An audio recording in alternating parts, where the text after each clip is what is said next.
اعوذ باللہ من الشیطان الرجیم بسم اللہ الرحمن الرحیم صلاۃ التراویح، نماز تراویح کے مسائل۔ نماز تراویح گزشتہ صغیرہ گناہوں کی مغفرت کا ذریعہ ہے۔ عن ابی ہریرہ رضی اللہ عنہ ان رسول اللہ صلی اللہ علیہ وسلم قال من قام رمضان ایمانا واحتسابا غفر له ما تقدم من ذنبہ، رواہ البخاری۔ حضرت ابو ہریرہ رضی اللہ عنہ سے روایت ہے کہ رسول اللہ صلی اللہ علیہ وسلم نے فرمایا، جس نے ایمان کے ساتھ اور ثواب کی نیت سے رمضان میں قیام کیا، اس کے گزشتہ سارے گناہ معاف کر دیے جائیں گے۔ اسے بخاری نے روایت کیا ہے۔ قیام رمضان یا نماز تراویح باقی مہینوں میں تہجد یا قیام اللیل کا دوسرا نام ہے، یعنی یہ تینوں چیزیں دراصل ایک ہی نماز کے مختلف نام ہیں، قیام اللیل یا تہجد یا تراویح۔ نماز تراویح یا تہجد کی مسنون رکعتیں 8 ہیں، لیکن غیر مسنون رکعتوں کی کوئی حد نہیں، جو جتنی چاہے پڑھے، اس لیے جھگڑے کی ضرورت نہیں۔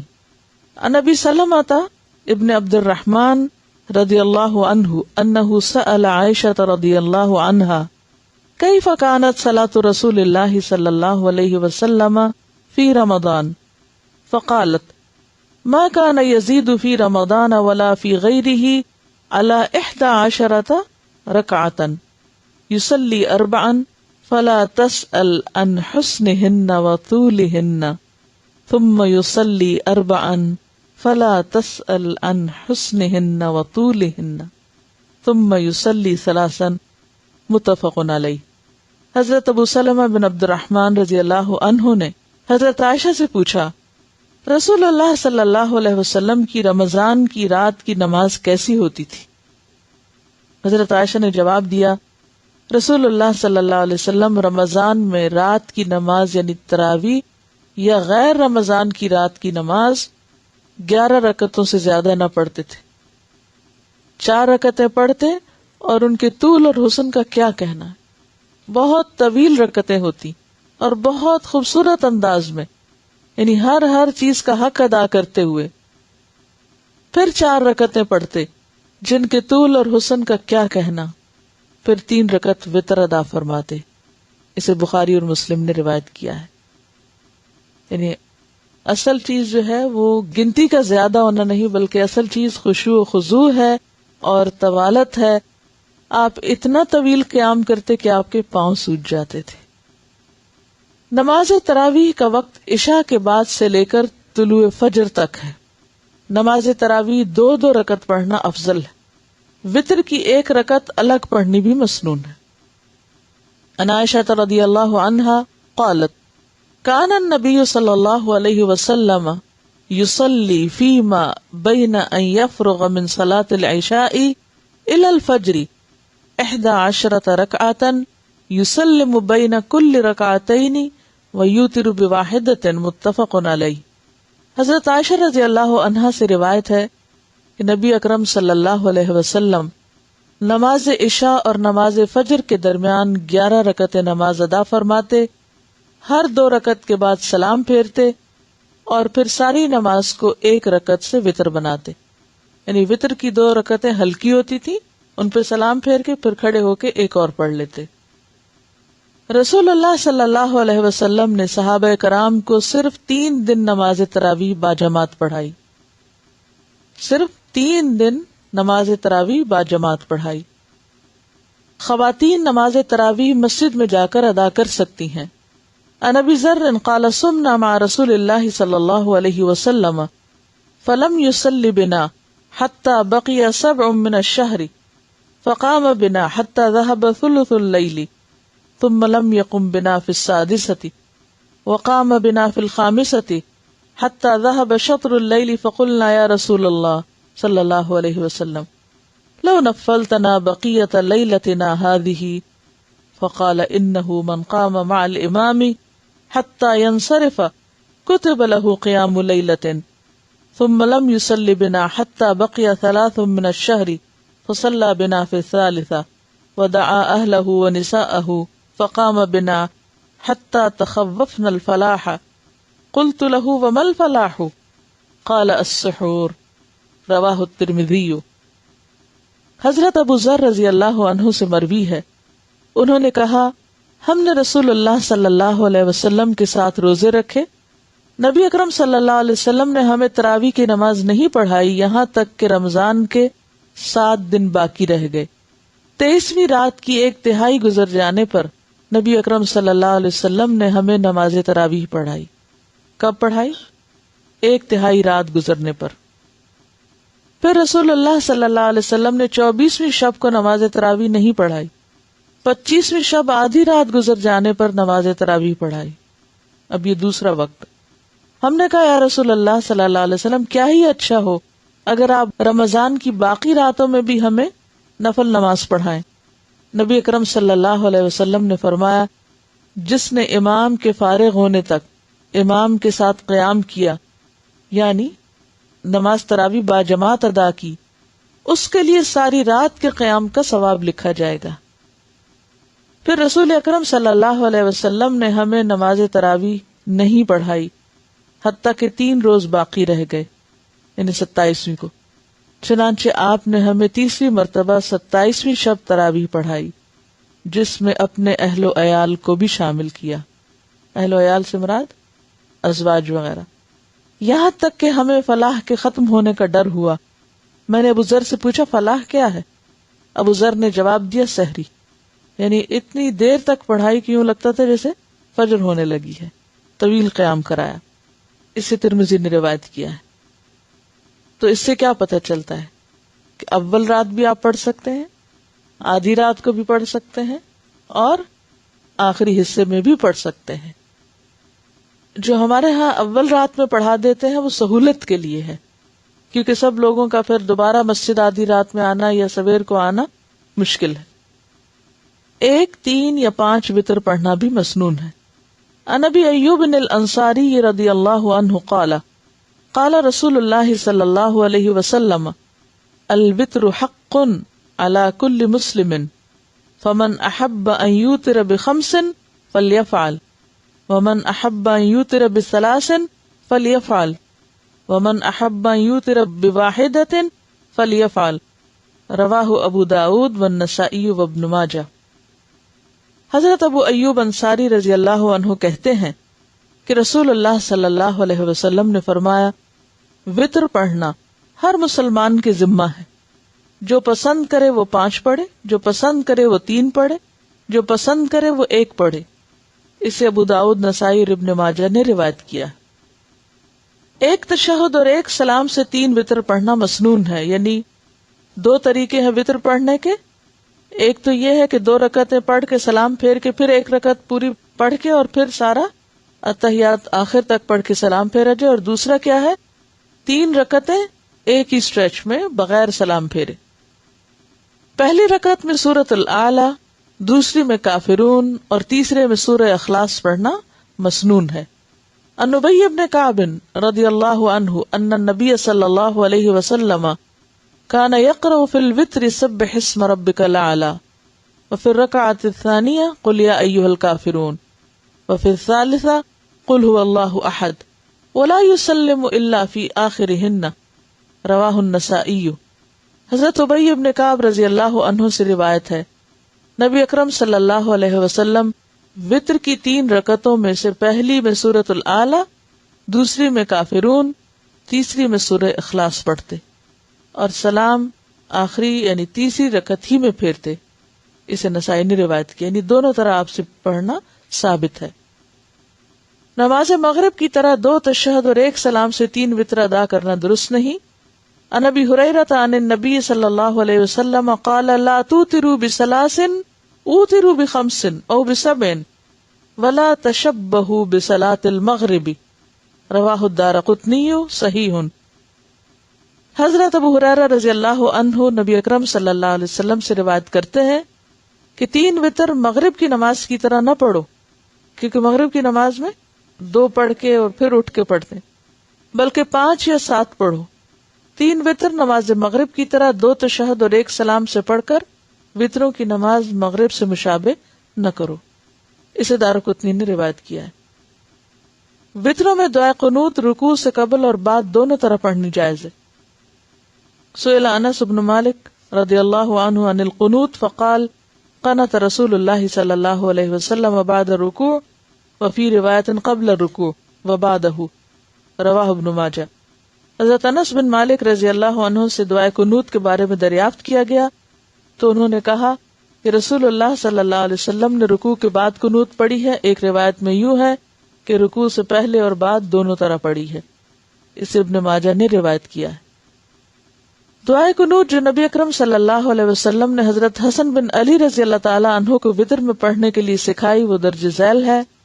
عن الحسن بن علی رضی اللہ عنہما قال علمنی رسول اللہ صلی اللہ علیہ وسلم کلمات اقولہن فی القنوت الوتر اللہم اہدنی فی من ہدیت وعافنی فی من عافیت وتولنی فی من تولیت وبارک لی فی ما اعطیت وقنی شر ما قضیت فإنک تقضی ولا یقضى علیک انہ لا یذل من والیت ولا يعز من عادیت تبارکت ربنا وتعالیت، رواہ الترمذی و ابو داود والنسائی و ابن ماجہ والدارمی۔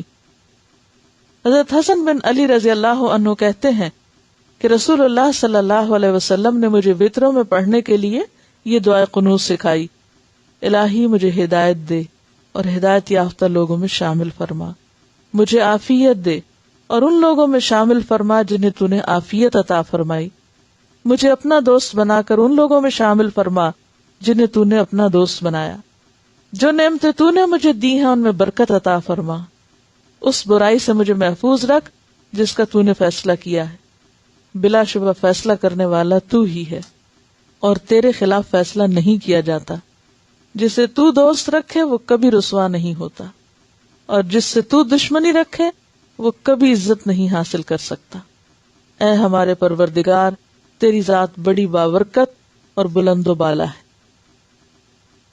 دوسری مسنون دعائے قنوت یہ ہے، ان عمر انہ قنت فقال اللہم انا نستعینک ونستغفرک ونثنی علیک الخیر کلہ ونشکرک ولا نکفرک ونخلع ونترک من یفجرک اللہم ایاک نعبد ولک نصلی ونسجد والیک نسعی ونحفد نرجو رحمتک ونخشى عذابک ان عذابک بالکفار ملحق، رواہ الطحاوی۔ حضرت عمر رضی اللہ عنہ یہ دعا قنوت پڑھا کرتے تھے، یا اللہ ہم تجھ سے مدد چاہتے ہیں، تجھ سے بخشش کے طلبگار ہیں، تیری ہر طرح کی بہترین تعریف کرتے ہیں، تیرا شکر ادا کرتے ہیں، ناشکری نہیں کرتے۔ جو شخص تیری نافرمانی کرے ہم اس سے قطع تعلق کرتے ہیں اور اسے چھوڑتے ہیں، یا اللہ ہم صرف تیری ہی راہ میں محنت اور جد و جہد کرتے ہیں، ہم تیری رحمت کے امیدوار ہیں، تیرے عذاب سے ڈرتے ہیں، بے شک کافروں کو تیرا عذاب پہنچ کر رہے گا۔ 3 رات سے کم میں قرآن کریم ختم کرنا ناپسندیدہ عمل ہے۔ بعض لوگ شبینہ کے نام سے پوری رات میں ایک ہی دفعہ پورا قرآن پڑھ لیتے ہیں، یہ درست نہیں۔ ان عبداللہ ابن عامر رضی اللہ عنہما ان رسول اللہ صلی اللہ علیہ وسلم قال لم یفقہ من قرأ القرآن فی اقل من 3 رواہ ابو داود۔ حضرت عبداللہ بن عامر سے روایت ہے کہ رسول اللہ صلی اللہ علیہ وسلم نے فرمایا، جو شخص 3 رات سے کم وقت میں قرآن کریم ختم کرتا ہے وہ قرآن کو نہیں سمجھتا۔ اسے ابو داؤد نے روایت کیا۔ تو اس سے کیا پتہ چلتا ہے کہ قرآن کو سمجھ کے پڑھنا چاہیے اور جلدی ختم کرنے سے منع کیا گیا۔ ایک رات میں قرآن کریم ختم کرنا خلاف سنت ہے۔ ان عائشہ رضی اللہ عنہا قالت لا اعلم نبی اللہ صلی اللہ علیہ وسلم قرأ القرآن كلہ حتی الصباح، رواہ ابن ماجہ۔ حضرت عائشہ رضی اللہ عنہا فرماتی ہیں، میں نہیں جانتی کہ نبی اکرم صلی اللہ علیہ وسلم نے کبھی صبح تک سارا قرآن مجید ختم کیا ہو، یعنی ایک رات میں پڑھ کے۔ اسے ابن ماجہ نے روایت کیا ہے۔ سجدہ تلاوت میں یہ مسنون دعا پڑھنی چاہیے۔ ان عائشہ رضی اللہ عنہا قالت کان النبی صلی اللہ علیہ وسلم یقول فی سجود القرآن باللیل، یعنی رات کے وقت جب آپ تلاوت کرتے تھے نماز میں تو سجدہ تلاوت جہاں آتا اور سجدہ الگ کرتے، یہ نماز کی رکعت کے علاوہ سجدہ ہے، تو اس میں یہ دعا پڑھتے، سجد وجہی للذی خلقہ وشق سمعہ وبصرہ بحولہ وقوتہ، رواہ ابو داؤد۔ حضرت عائشہ رضی اللہ عنہا فرماتی ہیں، نبی اکرم صلی اللہ علیہ وسلم قیام اللیل کے دوران جب سجدہ تلاوت کرتے تو فرماتے، میرے چہرے نے اس ہستی کو سجدہ کیا جس نے اسے پیدا کیا اور اپنی طاقت اور قدرت سے اس میں کان اور آنکھیں بنائیں۔ کیا اللہ کی شان ہے نا، پوری ون سکن ہے، ون پیس ہے، اور اس کے اندر کٹ لگائے این مناسب جگہوں پر مناسب سائز کے، یہ نہیں کہ ایک آنکھ بہت بڑی اور ایک چھوٹی ہے، بہت جڑی ہوئی ہے، بہت کھلی ہے، کہیں سے کہیں اوپر نیچے، اور پھر اسی طرح کانوں کی جگہ پر کان بنائے۔ تو جس رب نے، کیونکہ جب بچے کی گروتھ ہوتی ہے تو اس وقت یہ سب ایک ہی جیسی چیز بڑھ رہی ہوتی ہے، ایک لوتھڑا ہوتا ہے، پھر کس طرح اللہ تعالیٰ وہ پورے پیسیجز بناتا ہے اندر، اور وہ سب کھلے ہوتے ہیں، اگر ایک بھی اس میں چھوٹی سی چیز بند ہو تو انسان کی زندگی محال ہو جاتی ہے۔ حتیٰ کہ مجھے ایک بچے کو دیکھنے کا اتفاق ہوتا ہے جس کے آنسوؤں کا یہ جو سوراخ ہے وہ بند تھا، اور یعنی بہت زیادہ اس کی وجہ سے اس کو تکلیف تھی، اور بعض اوقات یہ ہوتا ہے کہ ایکسیسو واٹر آنے لگتا ہے تو ہر وقت آنکھیں پوچھنا پڑتی ہیں کہ اگر سوراخ بڑے ہو جائیں تو مشکل، اور اگر بند ہو تو مشکل۔ تو کس طرح اللہ تعالیٰ ان میں کٹ لگاتا ہے اور شک کرتا ہے، یہ جس نے کیا اس سر کو پھر اسی کے آگے جھکنا چاہیے۔ فرض نمازوں کے علاوہ نفل نمازوں میں قرآن کریم سے دیکھ کر تلاوت کرنا جائز ہے۔ کانت عائشہ رضی اللہ عنہا یؤمھا عبدھا ذکوان من المصحف، رواہ البخاری۔ حضرت عائشہ رضی اللہ تعالی عنہ کے غلام ذکوان قرآن کریم سے دیکھ کر نماز پڑھایا کرتے تھے، اسے بخاری نے روایت کیا ہے۔ صرف خود نہیں پڑھتے تھے بلکہ پڑھاتے بھی۔ اب اس کا یہ مطلب نہیں کہ سب حفظ بند کر دیں، یہ حفظ کرنا چھوڑ دیں اور صرف آسان طریقہ اختیار کر لیں، نہیں، حفظ کرنے والے حفظ کریں، لیکن پاسبل نہیں کہ ہر جگہ حافظ موجود ہو، تو پھر ایسے میں تو قرآن پاک نماز انسان پڑھ ہی نہیں سکتا۔ تو یہ چیز چونکہ صحابہ کے سامنے ہوئی اور کسی نے اس کو رد نہیں کیا، اس کا انکار نہیں کیا، منع نہیں کیا، ناپسند نہیں کیا، تو اس لیے اس کا جواز موجود ہے۔ نفلی عبادت میں جب تک شوق اور رغبت رہے کرتے رہنا چاہیے، تکلیف یا تھکاوٹ محسوس ہو تو چھوڑ دینا چاہیے۔ عبادت میں اعتدال پسندیدہ ہے۔ عن انس قال قال رسول اللہ صلی اللہ علیہ وسلم لیصلی احدکم نشاطہ فاذا فطر فلیقعد، متفق علیہ۔ حضرت انس رضی اللہ عنہ کہتے ہیں، رسول اللہ صلی اللہ علیہ وسلم نے فرمایا، نفل نماز اپنی طبیعت کی خوشی اور شوق کے مطابق پڑھو، جب طبیعت تھک جائے تو بیٹھ جاؤ، یعنی پھر بیٹھ کر بھی پڑھ سکتے ہیں یا پھر تھوڑا بریک بھی لے سکتے ہیں۔ اسے بخاری اور مسلم نے روایت کیا ہے۔ آپ نے دیکھا ہوگا کہ شروع کے 1-2 دن مشکل ہوتے ہیں، پھر مزہ آنے لگتا ہے۔ ان عائشہ رضی اللہ عنہا قالت قال رسول اللہ صلی اللہ علیہ وسلم خذوا من الاعمال ما تطیقون فان اللہ لا یمل حتی تملوا، متفق علیہ۔ حضرت عائشہ رضی اللہ تعالی عنہا کہتی ہیں، رسول اللہ صلی اللہ علیہ وسلم نے فرمایا، اپنی ہمت کے مطابق عبادت کرو، اللہ تعالیٰ اجر دیتے، کبھی نہیں تھکتے، جبکہ تم عبادت کرتے تھک جاتے ہو۔ اسے بخاری اور مسلم نے روایت کیا۔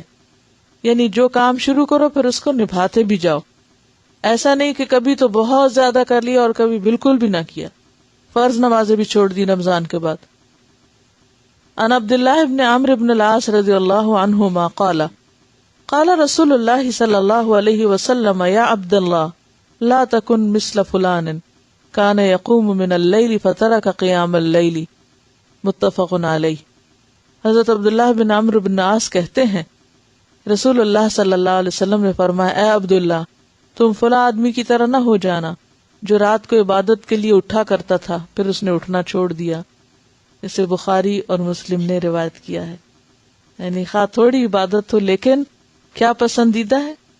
مستقل مزاجی کے ساتھ۔ السلام علیکم ورحمۃ اللہ وبرکاتہ.